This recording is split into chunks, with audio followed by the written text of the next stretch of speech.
This week on the Bioneers, Revolution from the Heart of Nature. Will you accept our offer to take responsibility as we commit ourselves to live and work for gender equality and thereby seek reconciliation? I'm Neil Harvey. Please join us this week for the truth and reconciliation of gender on the Bioneers, Revolution from the Heart of Nature.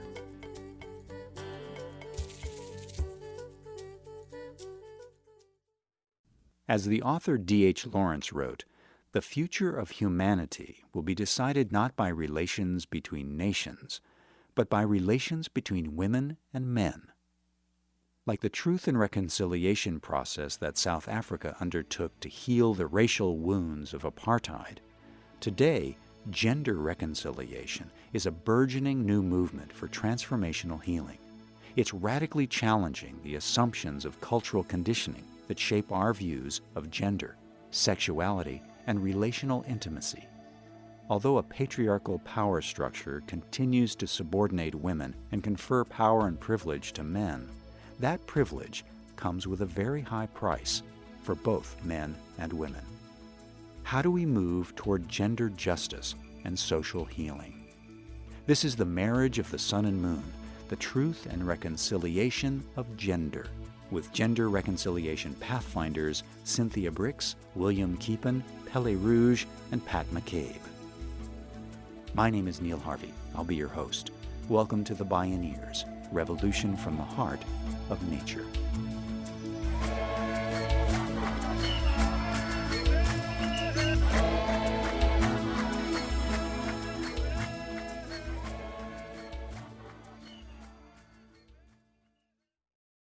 And here's the first question for the men. Please raise your hand if you have ever been afraid to walk the streets alone because you are a man. So the second question for the women. Please raise your hand if when you were a child or a young woman, you ever feared or lamented that you might have to fight or die for your country. Reverend Cynthia Brix and her husband, William Keepin, create forums where men and women come together to heal and transform one another. They co-founded Gender Reconciliation International, a nonprofit that has conducted 80 programs in 8 countries. Together they wrote the book Divine Duality, The Power of Reconciliation Between Women and Men. Cynthia Brix and William Keepin spoke with us at a Bioneers conference. Men and women have a very different experience of life in modern society. There's a whole set of experiences that are visited upon women of which men have rather little awareness, and vice versa. So one of the issues is a divide in awareness, that women are not aware of what men go through, and men are not aware of what women go through at the level that we feel is essential. And so part of it is beginning to create forums where there's a deep truth-telling that can take place between men and women. And when that happens, people then begin to drop into a level of truth-telling and vulnerability that rarely happens in public spaces. And so one thing we find is that this conversation, when skillfully facilitated, opens up a whole new arena of sensitivity and vulnerability, but through that also opens up a kind of birthing of a new kind of intimacy and authenticity between men and women, which once experienced, people will typically often say to us, wow, we have so needed that, we've wanted that, but we had no forum where that could happen. So part of the need is for men and women to come together and live at a deeper level of communion and honesty than is the normal case in society. It's on many different levels. You know, it's even within myself or yourself of how I'm integrating, or am I integrated in the masculine feminine within myself. And then it's on a familial level with the family and my relationship in the bedroom, in my relationship with children or parents. Then it's the workplace or the community. Then it's on a global scale. So it's all these different levels. We come together as community to do the healing work because the wound happens out and the injustice happens out in the larger society often. And then we bring our bag of wounds on our back or our issues, our challenges, and we try to do the healing healing within like a one-on-one relationship. And until we address the wound at the deep-rooted level, we'll never come into right alignment again with one another as human beings on this planet. As Brix and Keepin point out, the bag of wounds we each carry is nested in radiating circles of community and society, and every person's story is personal. Cynthia Brix recalls a woman at one of their workshops. Elena, not her real name, had lived for 20 years with an abusive husband. After his death, she and her children made a pact to speak about their experience only in the third person, if they spoke about it at all. The workshop began with women and men separately, where Elena told her story. Then the men joined the women, who remained in the center, sharing more of their stories, while the men sat in silent witness around them. And Elena came forward with the fullness of her story, that she had lived in this marriage, abusive marriage, for 20 years. Her husband would dangle the babies from the second-story balcony and threaten to drop them while Elena was underneath ready to catch them. At one point, he moved his mistress into the house, and she and the children had to live in the toilet area while the mistress lived in the bedroom with her husband. This happened for a good portion of her marriage. And one day she was in the kitchen cooking hot sausages and oil, and her husband came in demanding money for alcohol and his needs. And Elena said, "No, I need this money for the children's shoes." And he came at her with a knife, and she took that hot oil and threw it at him, and it scalded the front of him. Well, she got charged and thrown in jail. But she was the breadwinner, so they quickly bailed her out. She lived in this horrific situation for years until her husband died. She came to the workshop and never experienced this, was able to bring forward her truth in the safety of the community with men present. At the end of the workshop, she just felt so liberated and freed. And during the workshop, one of the aspects, after her sharing of the truth, the men created this wonderful ceremony where they came in, they led us into the room and sat us down in a semicircle, all the women, and before us was this high structure. How high was that structure of chairs? All the way to the ceiling, 12 or 13 yeah. feet. And they were metal chairs, and on the side of the chair structure were two men, and they made a statement about breaking down the patriarchy.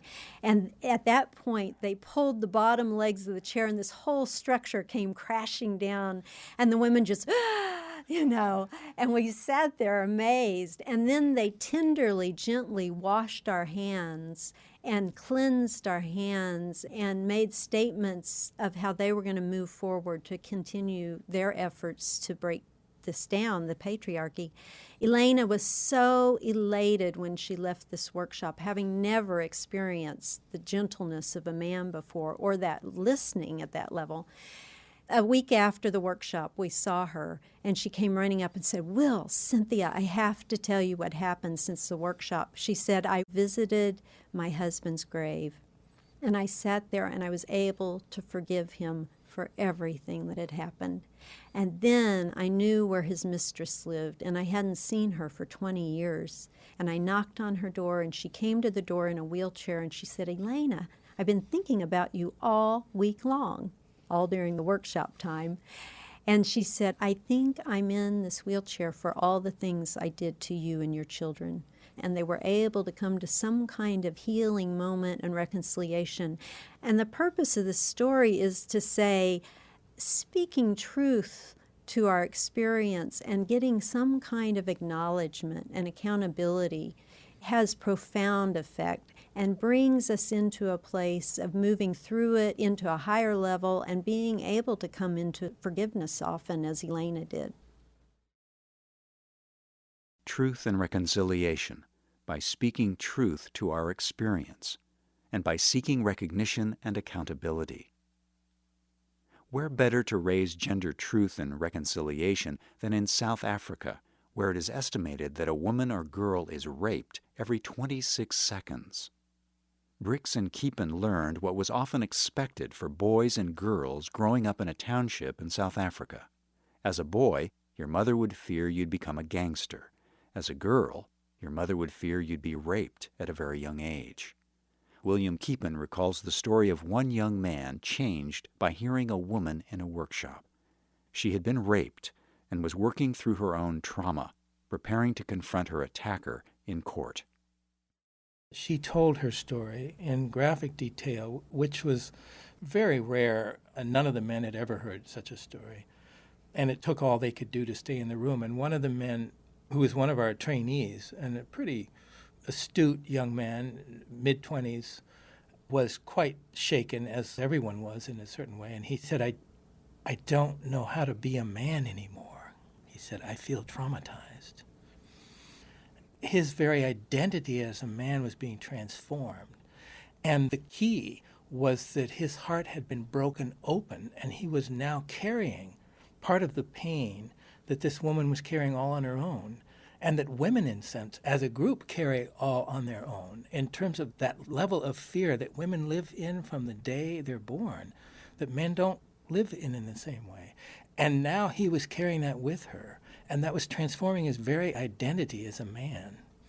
In South African culture, there is almost a kind of rape permission. There's so little consciousness around it that men are socialized into that way of being with women and not even realizing that there's another way to be. So there's a whole confusion of that sort of aggressive sexuality with being a man. And that's why it's so transformative for them to actually hear the effects of that kind of sexuality. But there's no forum for that to happen. So this work is radically transformative just by creating a forum where men can truly hear women's pain and vice versa. Then Brix and Keepin found their forum suddenly getting much bigger. We were invited by the Deputy Minister of Health, who later became the Deputy Speaker of Parliament, and her vision was to have this work introduced to all members of Parliament. And so we worked with a group of about 30. Many of them were workers in the Parliament, and then we had a few MPs who were actually members of Parliament. Ironically, the week that it started, the chief whip of the ANC was charged with sexual inappropriate behavior towards one of his interns, and there was a huge crisis in Parliament itself, and several of the people who were supposed to be in our workshop dropped out to fight the battle that was emerging in Parliament around this sexual violation, for which he was eventually canned. Well, and even then, while the workshop was going on, the woman who had charged him was texting people in our workshop about what was going on, and she was in hiding, so it was quite a dramatic scene. It was a whole drama that was unfolding right as we were doing this work, so it kind of highlighted the importance of the work. But that was a watershed event for us, because at the end of the ritual, where the men's ceremony to the women ended with an unbelievably beautiful declaration. So this is the declaration of the men to the women. The bonds of humanity have been broken.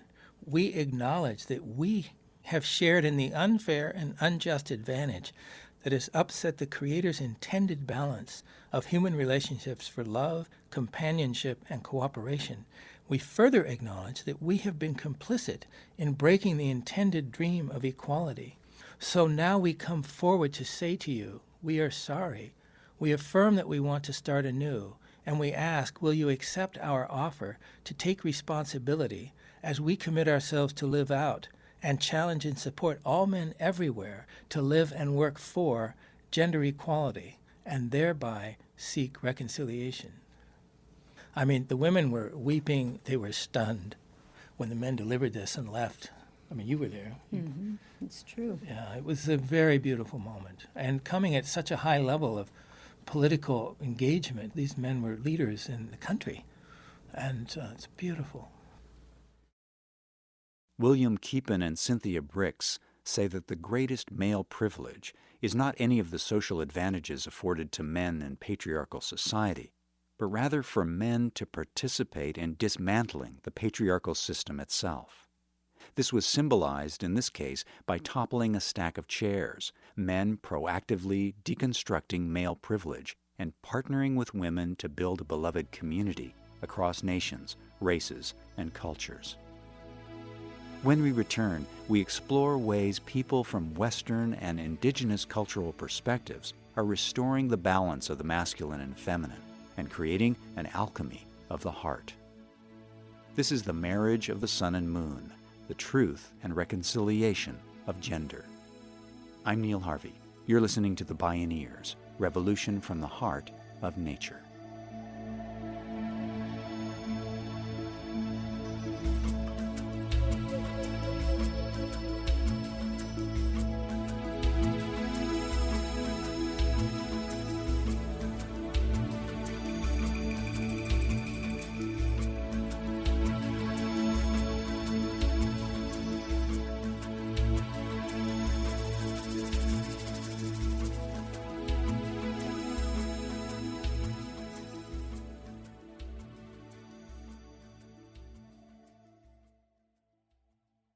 To explore all available Bioneers radio shows and video programming, please visit bioneers.org.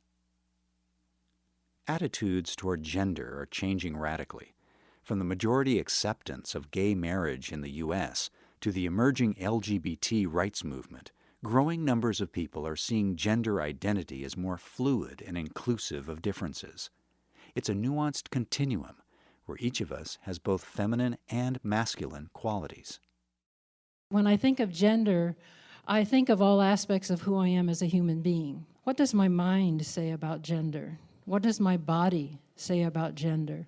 What does my spirit have to say about gender? And what does my emotion say about gender?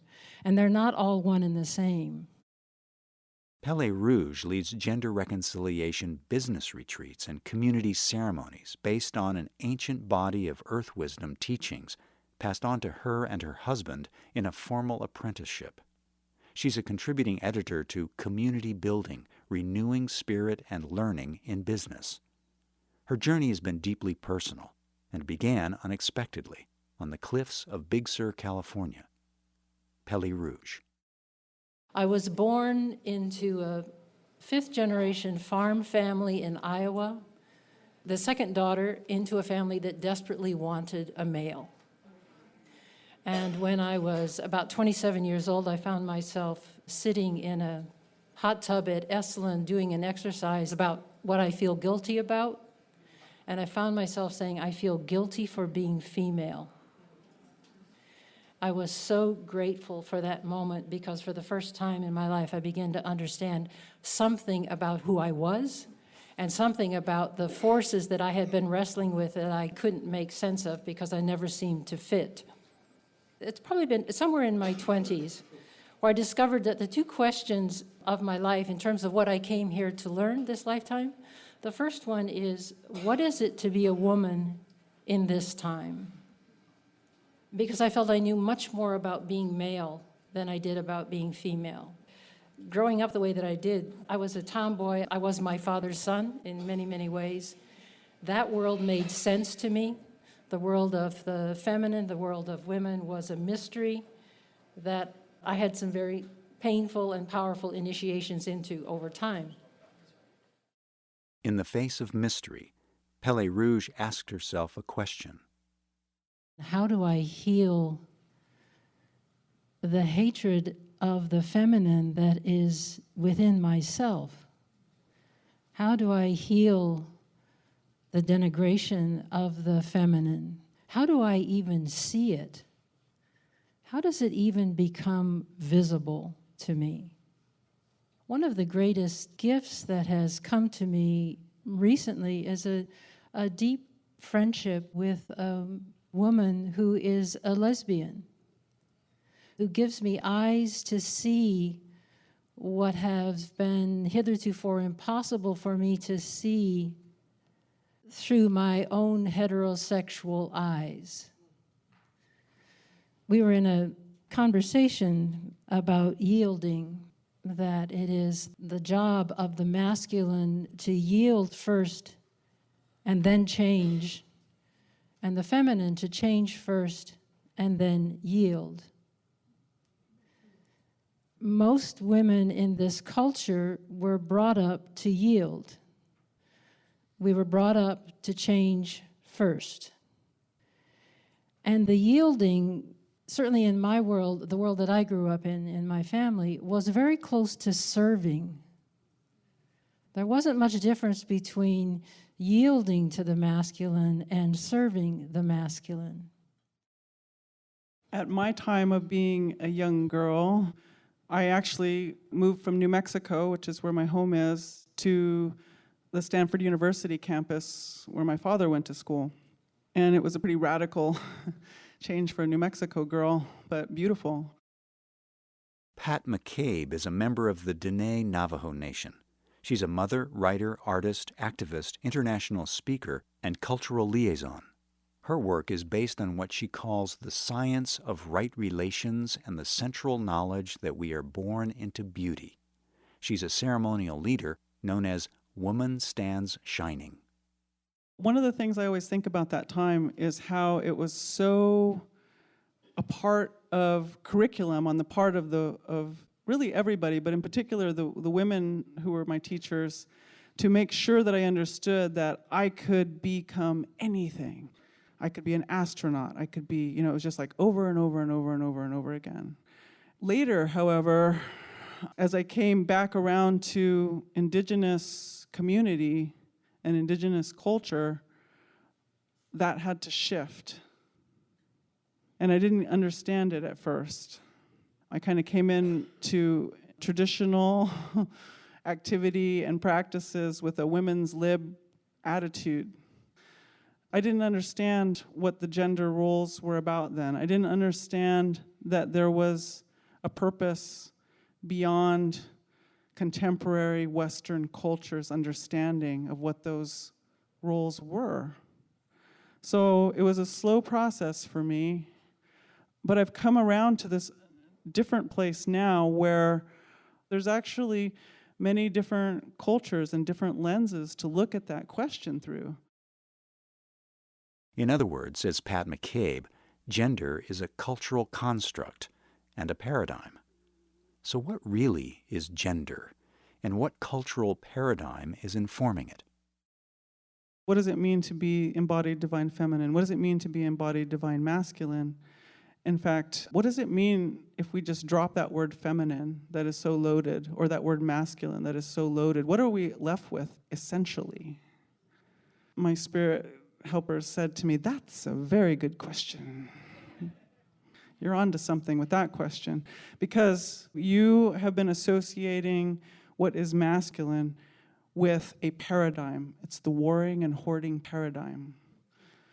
And in that paradigm, there's always one guy at the top, a couple of his buddies below him, maybe a couple of their buddies below them, and after that, we don't really care. So in that power over paradigm, the stronger physically, brute strength-wise, is going to always hold that spot. And so you associate that behavior of the person at the top of a paradigm as being man. That is not man. That is paradigm in operation. So when you change the paradigm, everybody gets to come to a new nature, a new way of being. Where did this power over paradigm come from?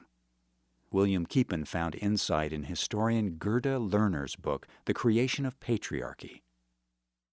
She said the most interesting thing that I discovered was that the one factor that was true in common in every culture where patriarchy emerged, it happened when the women in that culture lost their direct connection to the divine.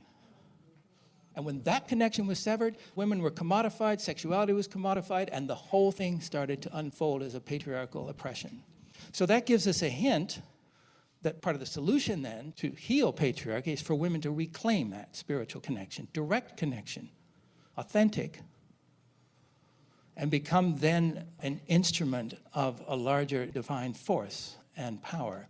Believe me, the patriarchy knows this, and that's why they're desperate to keep this from happening. That's why they set up that whole hierarchy of priests as all male. And that's why these stories are put into the apocryphal. The story of St. Tecla should be in the canonical Gospels. But you see it across the traditions, and you begin to see that power, that women connected to their spiritual power trump patriarchy time and time again. For William Keepin, Cynthia Brix, Pele Rouge, and Pat McCabe, when the masculine and feminine come together, a profound communion of consciousness takes place, the marriage of the sun and moon. It's an alchemical transformation of the heart. Gender becomes a doorway from duality into unity. The Marriage of the Sun and Moon, the Truth and Reconciliation of Gender.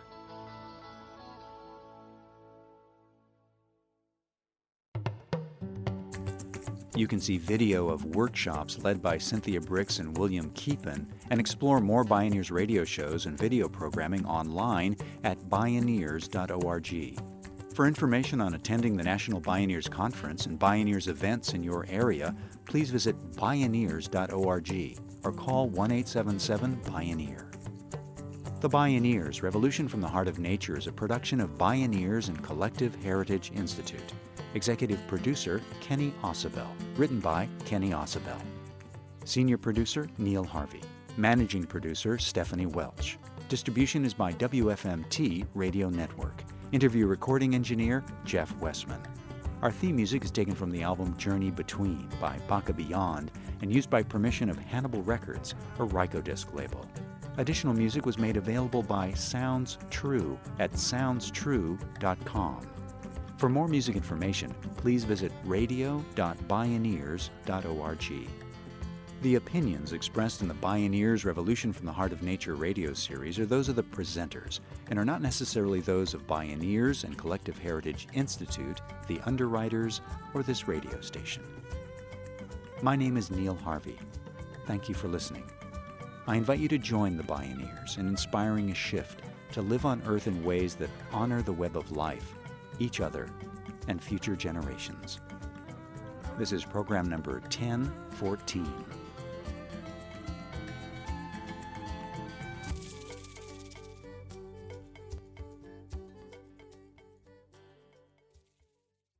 This program was made possible in part by Organic Valley, pasture-raised organic dairy products bringing the good from our family to yours. Visit organicvalley.coop. Mary's Gone Crackers, healing the planet through conscious eating, gluten-free and vegan products since 2004. Learn more at marysgonecrackers.com. John Masters Organics, feel good about looking good. Visit johnmasters.com. Funding also provided by a grant from the Park Foundation, dedicated to heightening public awareness of critical issues, and by the generous support of listeners like you.